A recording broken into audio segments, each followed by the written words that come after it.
অরূপের যদি রূপ হয় তবে তা কেমন রূপ? যদি এমন হয় সেই রূপ বহুদিন ধরে মানুষের সংস্কারহীন মনের আশ্রয় হয়ে উঠল, কেমন হয় তবে তা? অনেকেই বলবেন এমনটা হয়ই না, কারণ এমনটা হওয়া এক ইউটোপিয়া মাত্র। কিন্তু ঠাকুর শ্রী শ্রী রামকৃষ্ণদেবের সমাধিগ্রস্ত হওয়ার মতোই, বোধিতে আচ্ছন্ন মনোজগতের গভীর নির্জন অবস্থার মতোই এমন অরূপের রূপদর্শন বাঙালির পক্ষে সম্ভব হয়েছিল শ্রী শ্রী মা সারদা দেবীর মধ্যে দিয়ে। এক গ্রাম্য ঘরামি চালাতে ঘর ছাইছিল, কাজ শেষে সে নেমে এলো। শ্রী শ্রী মা সারদা বললেন, বাবা অনেক কাজ করেছো, এবার একটু খেয়ে নাও। ঘরামি বলল, আমি যে মুসলমান। মা বললেন, আমি সকলের মা। ঘরামির কোনো কথা না শুনে তাকে ঘরে বসিয়ে খাওয়ালেন শ্রী শ্রী মা সারদা দেবী। শুধু তাই নয়, খাওয়ার শেষে তার এঁটো জায়গাটা অবধি নিজের হাতে মুছলেন। যে সময়ের কথা এটি, বাংলার ইতিহাসে তা এক সন্ধিক্ষণ। একদিকে সামন্ততন্ত্র, জমিদারতন্ত্র, ব্রাহ্মণ্যতন্ত্র তাদের পিছিয়ে থাকা মনের দাঁত নখ নিয়ে প্রস্তুত এই কলকাতা শহরেও। অন্যদিকে সে সময়ের বাংলার শ্রেষ্ঠ গীতিকাব্য, উপন্যাস, গল্প, দর্শন, বিজ্ঞান চর্চার সময়। একদিকে প্রবল ধর্মভেদ, জাতিগত ঈর্ষা, আর অন্যদিকে আধুনিকতার ইঙ্গিত। শ্রী শ্রী ঠাকুরের মধ্যে যে দার্শনিক উদারতার মহত্ব আমরা পাই, তা যেন এক বিরল কাব্য প্রতিভার সাক্ষী। সেই কাব্য প্রতিভার এক সামাজিক সংস্কারকের রূপ হলেন দুজন, স্বামী বিবেকানন্দ এবং শ্রী শ্রী মা সারদা দেবী। তিনি ছিলেন আগুনের মতন তেজোদ্দীপ্ত। তখন দেশব্যাপী জেগে উঠেছে ইংরেজ হটাও আন্দোলনের আগুন। মা কিন্তু আমার মাতৃভূমি এমন ভাবাবেগে আপ্লুত হননি বা প্রশ্রয় দেননি, অথচ নিজস্ব যুক্তি ও চিন্তায় স্বদেশ চেতনায় উদ্বুদ্ধ করেছেন এবং নিজেও প্রত্যয়ী থেকেছেন। সে সময় ইংরেজ সরকার প্রতি মুহূর্তে মায়ের বাড়ির প্রতি কড়া নজর রেখেছিল। তবে সন্দেহ থাকলেও সাহসে কুলোয়নি মাকে বিরক্ত করার। শ্রী শ্রী মার কাছে কোনো কিছু অজ্ঞাত ছিল না। অসামান্য ব্যক্তিত্বের অধিকারিণী মা রাজশক্তিকে উপেক্ষা করে গেছেন দৃঢ় অথচ শান্ত আচার আচরণে। তার স্নেহের ছত্রছায়ায় বহু বিপ্লবী আশ্রয় পেয়েছেন সে সময়। এমন কর্মকাণ্ডই সম্পন্ন হতো নীরবে, নিভৃতে। একবার স্বামীজি শিবানন্দজিকে চিঠিতে লিখলেন, যার মার ওপর ভক্তি নেই তার ঘোড়ার ডিম হবে। সোজা বাংলা কথা। ঠাকুর বরং যাক, ঠাকুরের থেকে মা বড় দয়াল। মাকে তোমরা বোঝনি, মায়ের কৃপা লক্ষ গুণ বড়। তাই মায়ের বিকল্প আর কোনো বড় শক্তি হতে পারে না এ যুগে। মায়ের অন্তর্শক্তির ঊর্ধ্বে আজও আমরা যেতে পারিনি কেউ। মায়ের চেতনা সেই রূপ। পূর্বে যারা অবতারদের লীলাসঙ্গিনী রূপে এসেছিলেন, যদি ঐতিহাসিক দৃষ্টি দিয়ে বিচার করা যায়, তাহলে আধ্যাত্মিক অভ্যুত্থানের জন্য তাদের অবদানের স্বল্পতা দেখে বিস্ময় হতে হয়। কিন্তু শ্রী শ্রী মা যেভাবে ঠাকুরের ভাবধারাকে চারিদিকে প্রসারিত করতে সমর্থ হয়েছেন, তা দেখলে অবাক হয়ে যেতে হয়। ঠাকুর নিজেও মাকে শরীর ত্যাগের আগে নিজেকে দেখিয়ে বলেছিলেন, এ আর কি করেছে, তোমাকে এর থেকে অনেক বেশি করতে হবে। সেই অনেক বেশি কাজ শ্রী মা করেছেন তার আজীবনের কর্ম সাধনায়। ঠাকুরের সন্তানরা মাকে ঠাকুরের থেকে পৃথক রূপে দেখতেন না, ঠাকুরেরই মাতৃরূপে আর একটি অভিব্যক্তি দেখতেন। শ্রী শ্রী মা নিজেও বলেছেন, ঠাকুরের জগতে প্রত্যেকের ওপর মাতৃভাব ছিল। সেই মাতৃভাব জগতে বিকাশের জন্য আমাকে এবার রেখে গেছেন। তবেই সারদা দেবী সম্বন্ধে শ্রী শ্রী রামকৃষ্ণদেব বলেছেন, ও সারদা সরস্বতী জ্ঞান দিতে এসেছে। রূপ থাকলে পাছে অশুদ্ধ মনে দেখে লোকের অকল্যাণ হয়, তাই এবার রূপ ঢেকে এসেছে। ও জ্ঞান দায়িনী, মহাবুদ্ধিমতী। তেলোভেলোর মাঠে এক দস্যু দম্পতি শ্রী শ্রী মা সারদা দেবীকে কালী রূপে দেখেছিলেন। ঠাকুরের ভ্রাতুষ্পুত্র মায়ের সম্মুখেই শুনেছিলেন এক কাহিনী। জয়রামবাটিতে মায়ের বাড়িতে একটি পোষ্য বেড়াল ছিল। ব্রহ্মচারীগণ তখন মায়ের সেবক। তারা বেড়ালটিকে আদর যত্ন তো করতেনই না, বরং মাঝে মধ্যে একটু আধটু প্রহারাদিও করতেন। একবার কলকাতা আসার সময় ব্রহ্মচারীদের ডেকে মা বললেন, শোনো, বেড়ালগুলোর জন্য চাল নেবে, যেন কারোর বাড়ি না যায়, লোকে গাল দেবে বাবা। শুধু এইটুকু বলেই তিনি থামলেন না। তিনি আবার বললেন, দেখো, বেড়ালগুলোকে যেন মেরো না, ওদের ভেতরেও তো আমিই আছি। ইয়া দেবী সর্বভূতেষু মাতৃরূপেণ সংস্থিতা। তিনি যে আমাদের শ্রী শ্রী মা হয়ে এসেছেন। নিজ মাতৃভাবকে অবলম্বন করে তিনি আত্মপ্রকাশ করেছিলেন। মা সম্মুখে বলেছেন, আমার শরৎ যেমন ছেলে, এই আমজাদও তেমন ছেলে। শরৎ বা স্বামী শারদানন্দজি মহারাজ ছিলেন রামকৃষ্ণ মিশনের কর্ণধার এবং সম্পাদক, আর আমজাদ ছিলেন এক পাড়াগে ডাকাত। মা বলতেন, আমি 17 মা, অ17 মা।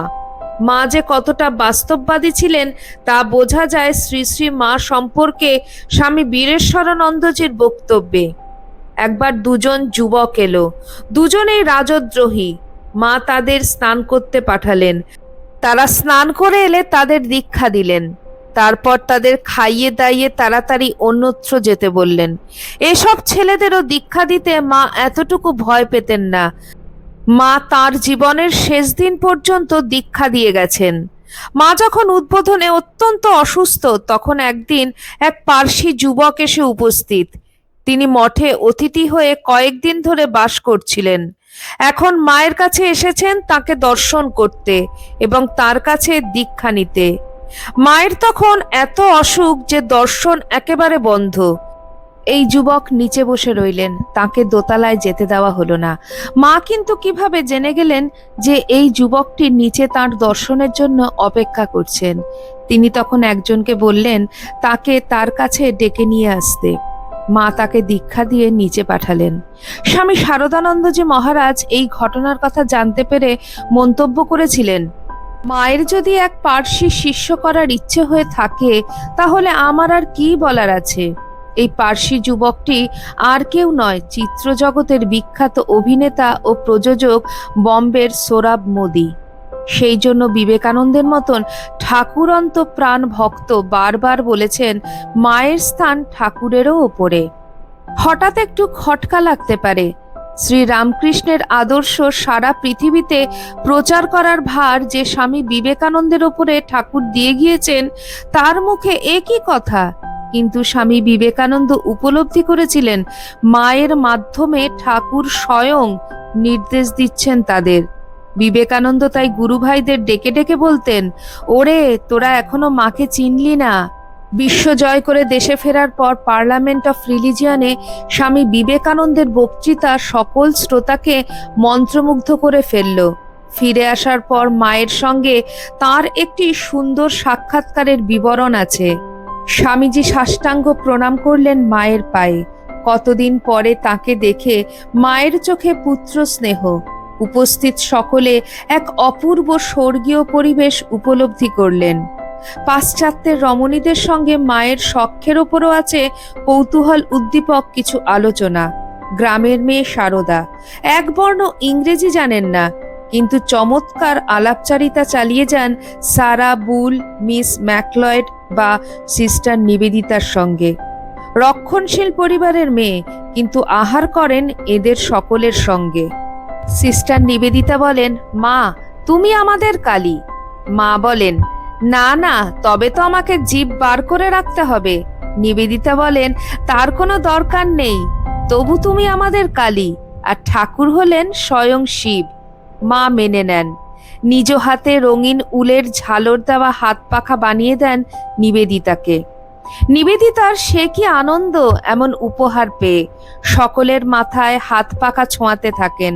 মা বলেন, মেয়েটা বড় সরল আর বিবেকানন্দের প্রতি আনুগত্য দেখবার মতন। নিজের দেশ ছেড়ে এসেছে গুরুর দেশের কাজে লাগবে বলে। নিবেদিতার ভারতপ্রেম অতুলনীয়। এসব ছিল মায়ের মহিমা। মা ব্রিটিশ সরকারের গোয়েন্দাদের পরাস্ত করেছিলেন। ব্রিটিশ গোয়েন্দা প্রধান চার্লস অগাস্টাস টেগার্ডের রিপোর্টের ভিত্তিতে বাংলার গভর্নর লর্ড কারমাইকেল বিপ্লবীদের সাহায্য করা এবং আশ্রয় প্রদানের অভিযোগে রামকৃষ্ণ মঠ ও মিশনের প্রধান কার্যালয় বেলুড় মঠকে নিষিদ্ধ ঘোষণা করার জন্য 1916 সালের 11 ডিসেম্বর বিশেষ বৈঠক ডেকেছিলেন। সে খবর পেয়েই শ্রী মা চটজলদি মঠের তৎকালীন সম্পাদক শারদানন্দ মহারাজ এবং জোসেফিন ম্যাকলাউডকে পাঠালেন কারমাইকেলের কাছে। মা বুঝিয়ে বলতে বলেন যে বেলুড় মঠকে নিষিদ্ধ ঘোষণা করলে ব্রিটিশ সরকারেরই বিড়ম্বনা বাড়বে। শেষ পর্যন্ত কারমাইকেলের হস্তক্ষেপে ব্রিটিশ সরকার বেলুড় মঠকে নিষিদ্ধ ঘোষণা করা থেকে বিরত হয়। ব্রিটিশ গোয়েন্দাদের বিশেষ নজর ছিল বেলুড় মঠ, উদ্বোধন, জয়রামবাটি, কোয়ালপাড়া ইত্যাদি স্থানের ওপরে। সেই সময় অনেক বিপ্লবী মায়ের অনুমতি নিয়েই আশ্রয় নিতেন এই সব জায়গায়। তরুণ বিপ্লবীদের জন্য তাঁর ভালোবাসার অভাব ছিল না। স্বামী প্রেমানন্দ একটি চিঠিতে লিখেছেন, শ্রী মার আদেশ পালনই আমাদের ধর্ম কর্ম। আমরা যন্ত্র, তিনি যন্ত্রী। যাকে যা বলবেন সে তাই করতে বাধ্য। স্বামী প্রেমানন্দের শ্রী শ্রী মা শারদা সম্পর্কিত অভিমত এই যে রাজরাজেশ্বরী মা শাক বুনে খাচ্ছেন, ভক্তের এঁটো কুড়োচ্ছেন, কাঙালিনী সেজে ছেঁড়া কাপড় তালি দিয়ে পড়ছেন। এইসব কাহিনীগুলি থেকে একটি বিষয় স্পষ্ট, আর তা হলো শ্রী শ্রী ঠাকুর রামকৃষ্ণদেব যে কাজটি শুরু করেছিলেন তার সার্থক বাহক ছিলেন শ্রী শ্রী মা শারদা, যিনি নিজে স্বয়ং হয়ে উঠেছিলেন একজন কুসংস্কারহীন বীরাঙ্গনা। বাংলা তথা ভারতীয় সমাজের সন্ধিক্ষণে মা শারদা হাতে এক আলোকশিখা নিয়ে অন্ধকারে পথ দেখিয়েছেন। সেই আলোকশিখাকে মনে রেখে তা পুনরায় জ্বালানোর দায়িত্ব এখন আমাদেরই। মা শারদার কথা হলেই সঙ্গে আসে মাতৃত্বের কথা। এ এক অন্তর্নিহিত গুণ।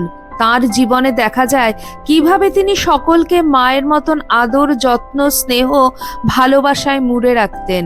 তিনি কাউকে জন্ম না দিলেও সকলের মা ছিলেন। ধর্ম বর্ণ নির্বিশেষে সকলকে তিনি একই রকম স্নেহ করতেন। সকলেই ছিল তাঁর সন্তান। শ্রী রামকৃষ্ণের শিষ্যরা, স্বামী বিবেকানন্দের মতন ব্যক্তিরা সবাই তাকে মা বলে ডাকতেন, এবং এই মা ডাক গুরুপত্নী হওয়ার কারণে ছিল না, তার মাতৃত্ব সুলভ আচরণই এর কারণ ছিল। অচেনা মানুষকেও তিনি আপন করে নিতেন। 19 শতকের গ্রামীণ বাংলার এক সাধারণ পরিবারে জন্মগ্রহণ করলেও তাঁর চিন্তাভাবনা ছিল আধুনিক। তাই মা শারদার গল্প শুধু এখানে থেমে থাকে না। স্বামী বিবেকানন্দ তার ভাতৃস্থানীয় একজনকে চিঠিতে লিখেছিলেন, দাদা, মা ঠাকুরন কি বস্তু তোমরা এখনো কেহই বুঝতে পারোনি, ক্রমে পারবে। তিনি ভারতে এসেছেন মহাশক্তি জাগাবেন বলে। তাকে কেন্দ্র করে গার্গী, মৈত্রেয়ী আবার সব জগতে জন্মাবে। আধুনিক ভারতের মেয়েরা যারা বিজ্ঞানী, রাজনীতিবিদ এবং অন্যান্য পেশায় নিযুক্ত নারীবাদী চিন্তাভাবনার অধিকারী, তাদের মধ্যে গার্গী, মৈত্রেয়ীর ছায়া দেখা যায়। শ্রী শ্রী মা নীরবে যে বিপ্লব করেছেন তাই আজকের মেয়েদের নারীবাদী হওয়ার রসদ।